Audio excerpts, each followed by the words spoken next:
Yeah, that's right. Yeah, but well, I don't know what's wrong with our players, though. You know. I think it's the manager. The manager, yeah, he just resigned now, so they're looking for a new manager. So if you have that badge coaching, you can apply for the job, no problem. Yes, guys, then to your right hand side, you'll see there's a large pair of spectacles. Oh, look at that. You stand behind that spectacles. Yeah. You look straight onto Robben Island. Robben Island, it is 11.7 kilometers. Now that spectacles, the design of that spectacles, his name is Michael, which was in memory of Mr. Nelson Mandela. So that is where Mr. Nelson Mandela spent 18 years of a so-called life sentence. After 18 years on Robben Island, he was then transferred to Portsmouth prison, and that was for the last for 7 years.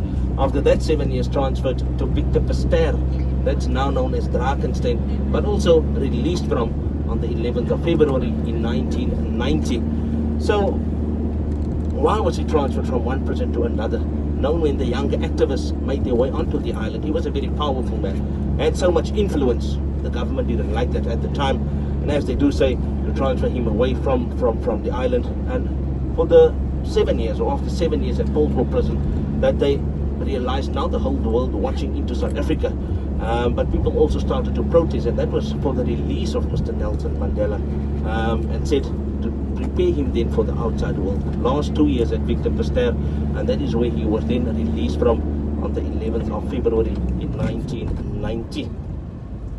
Guys, just to inform you then as well, that 3 of the former inmates on Robben Island, they became president of South Africa then already, which was the late Mr. Nelson Mandela, Mr. Kgalema Motlanthe, and our former president, Mr. Jacob Zuma, spent 10 years on the island as well.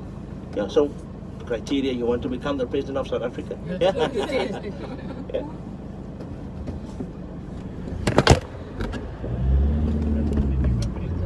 I think it's best if you maybe just keep it all.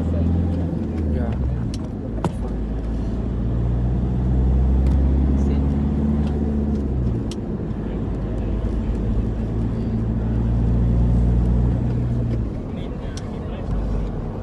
So this area we're driving through, it's known as Sea Point. Now Sea Point, name given by Mr. Wallace in 1776.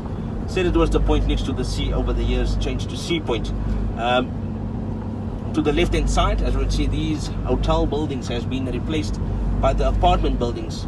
And only one name that survived from the 1700s, it was the Winchester Mansions. Sea Point used to known at the time to be as a slum area. So this is the area where people didn't want to come live in at the time or buy that investment properties. After a while realized that it becoming an upmarket area, tourist attraction though. Beautiful around, as we could see. To the right hand side it is or known to the locals as the promenade.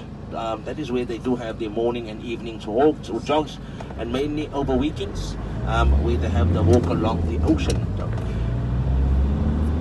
A big Jewish community, they do settle in Sea Point, and as we could see, these apartments, this is where people that bought that second, third house or apartment, and that was for investment. So properties around between about 5 million to 10 million rand. That is what you could pay for apartments on this side in Sea Point. Yeah? Sea Point, this is also where we started off with the first tram line.